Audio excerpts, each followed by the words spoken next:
राम राम दोस्तों, जय श्री राम। कैसे हैं आप लोग सभी? 4 बजे उठ गया था, 5 बजे फिर नींद आ गई और अभी 6:15 हो गए हैं, उठ गया हूँ।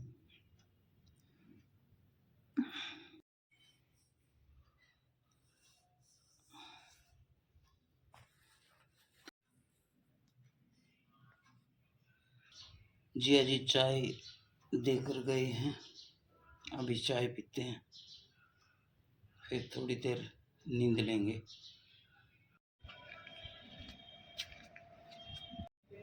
आज तो बीमारी में मजा आ जाएगा।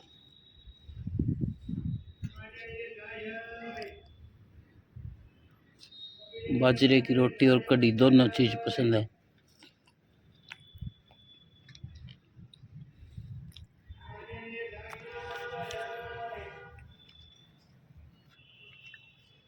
आप लोग भी बताना, आप लोगों को किस किस को बाजरे की रोटी और कढ़ी पसंद है।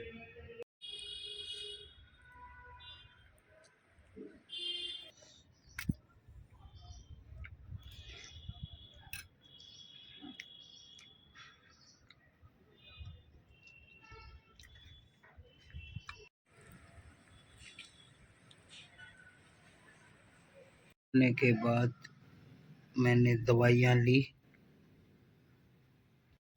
शाम के 5 बज गए हैं और सिस्टर चाय देकर गई है, तो अभी चाय पी रहा हूँ और आप लोगों के साथ बातें,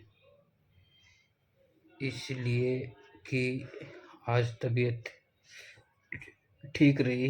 बहन ने ही उठाया है चाय पीने के लिए, सो रहा था।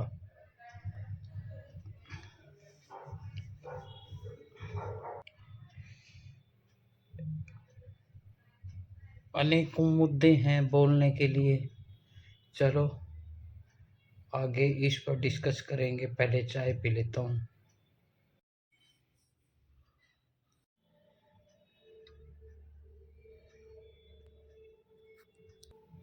और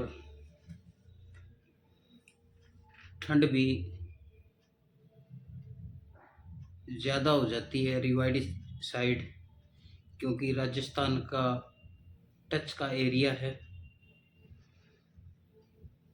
क्योंकि जैसे दिन में धूप निकलती है, अगर रेत जल्दी गर्म हो जाता है, और जैसे ही धूप सूरज छुपता है, रेत उतना ही जल्दी ठंडा हो जाता है और उसके बाद बहुत टेम्परेचर गिर जाता है। अभी 10 बजे के आसपास थोड़ी देर रूम हीटर लगाऊंगा। दवाई ले ली है।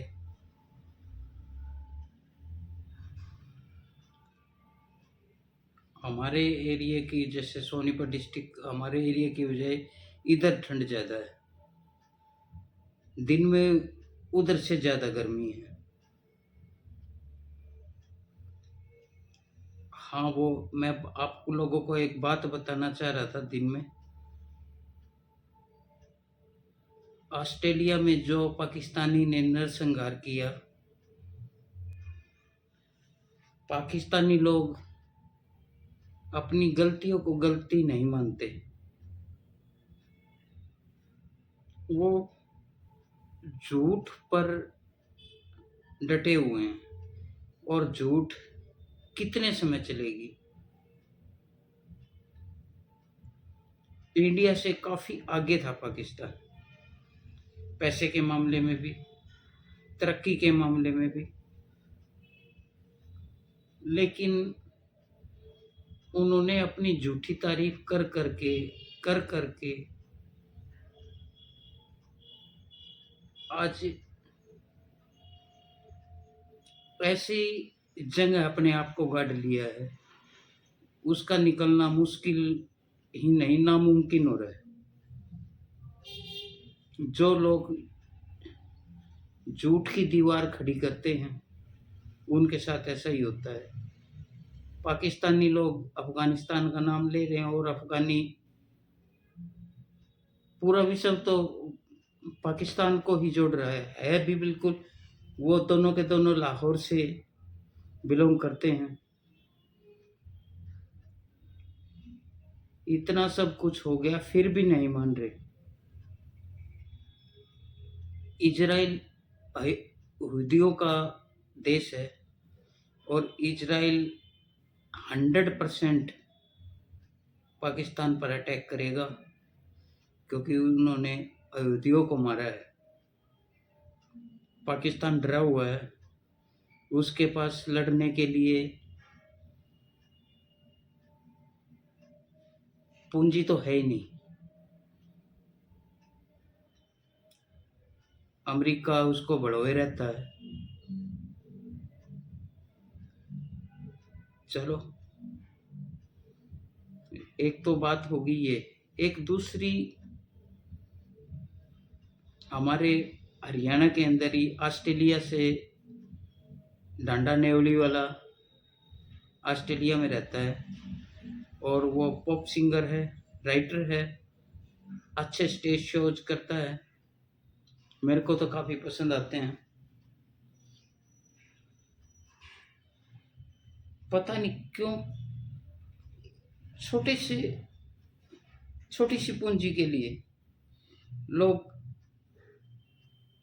कंट्रोवर्सी करते हैं, व्यूज के लिए। अगर ईमानदारी से पैसा, जो लोग ईमानदारी से पैसा कमाते हैं उस पैसे का सदुपयोग होता है और चोरी ठगी ये करके उस पैसे का सही इस्तेमाल नहीं होता, बल्कि उसके पास जो पूंजी होती है वो भी चली जाती है।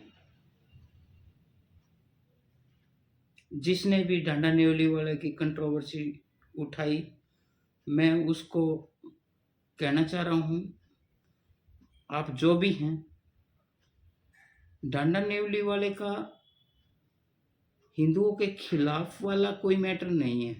अगर आप बुद्धिजीवी हैं, पढ़े लिखे हैं, तो आपके समझ में आ जाएगी। व्यूज के लिए किया है तो अलग मैटर है। अगर आपको समझ नहीं आया तो आपकी साक्षरता, आपकी शिक्षा वो नहीं हुई जो आपको समझ में आ जाए।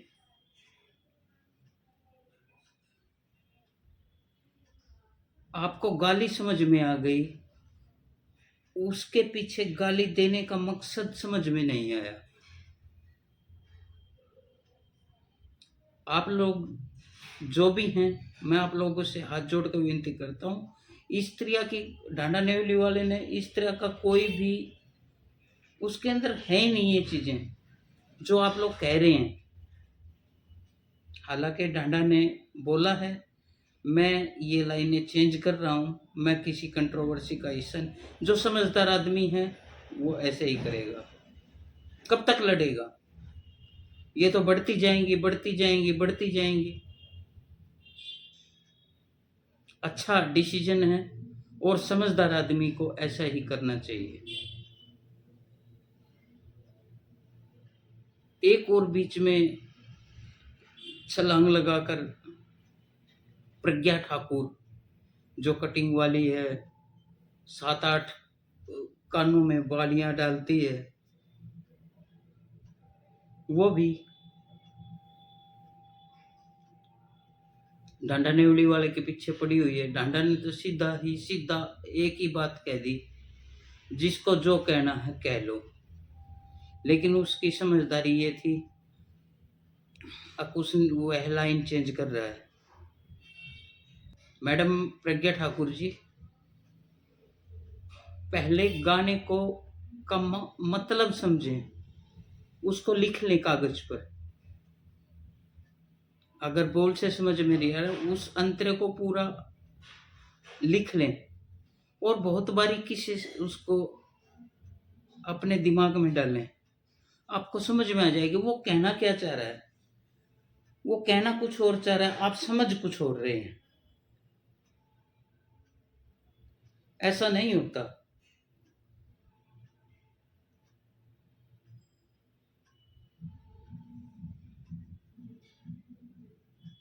हरियाणा के अंदर एक गाली होती है, और एक बाप भी अपने बच्चों को कड़वा बोलता है। बाहर वाला तो ये सोचेगा गाली दे रहा बाप, लेकिन यहाँ की संस्कृति है, यहाँ वो उसको गाली नहीं मानते।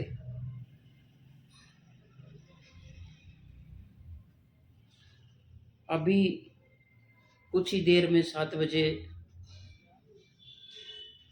इंडिया साउथ अफ्रीका का T20 चौथा मुकाबला होने जा रहा है। अभी उसको देखूंगा, उसके बाद इस ब्लॉग का एंड करूंगा। आप लोगों के सहारे ही ये जीवन मिला है।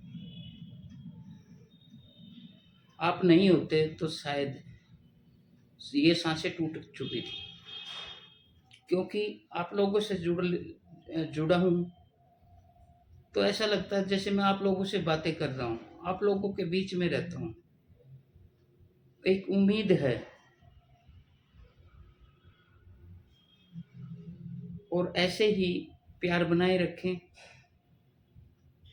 मेरे चैनल की ग्रोथ बढ़ जाए। अब जो मैं ब्लॉग बनाता हूँ रियल सच्चाई है। अब थोड़ी सी ग्रोथ बढ़ जाए तो पैसे की अर्निंग हो जाए, क्योंकि हार्ड वर्क मेरे शरीर से नहीं होगा। मैं काफ़ी हार्ड वर्क कर लेता था,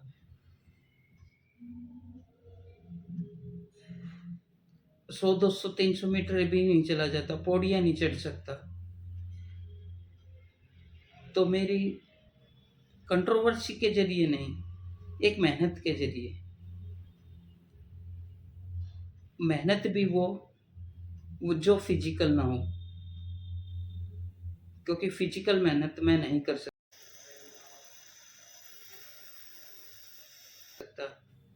और थोड़ी सी अर्निंग सिर्फ मेरे दवाइयों का खर्चा चल जाए, किसी के सामने हाथ नहीं फैलाया। पिछले 3 साल से बीमार हूँ मैं, भूखा तो नहीं मरा, वैसे इलाज भी हुआ, पैसा भी लगा। धुंध की वजह से मैच तो नहीं हुआ। और इसी के साथ इस ब्लॉग का एंड करता हूँ। उम्मीद है आप लोगों को थोड़ा सा भी पसंद आए तो कमेंट करना, लाइक कर देना, शेयर कर देना। हाथ जोड़कर आप लोगों से विनती है। लेट गया हूँ, मैच शुरू होगा तो देखूँगा कल के ब्लॉग में, उसके बारे में आपसे डिस्कस करूँगा। जब तक के लिए जय श्री राम।